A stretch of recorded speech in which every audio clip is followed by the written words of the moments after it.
હવે વાત કરીએ છોટાઉદેપુર વિશે, જ્યાં નગરપાલિકામાં ફરી એકવાર અહીંયા ભાજપને સફળતા મળતી દેખાઈ રહી છે, કારણ કે અહીંયા બેઠકો બિનહરીફ થઈ રહી છે। બોડેલી નગરપાલિકાની વાત કરીએ તો 4 બેઠક પર ભાજપ બિનહરીફ। નગરપાલિકાના વોર્ડ નંબર 2માં ભાજપના ઉમેદવાર ગંગાબેન રાઠવા બિનહરીફ થયા।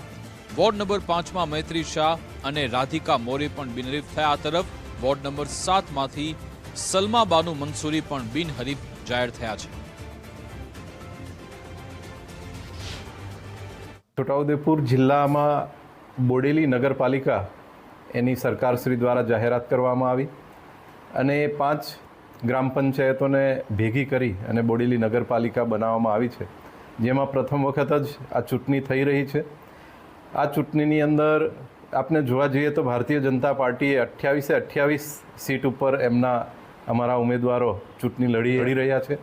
સામે કોંગ્રેસ એ 17 જેટલા ઉમેદવારો એમના હતા, એમાંથી લગભગ 2 ઉમેદવારોના ફોર્મ અમાન્ય થયા છે, એટલે એમાંથી અત્યારે એ 14 સીટ ઉપર કદાચ એમના ઉમેદવારો રહેશે।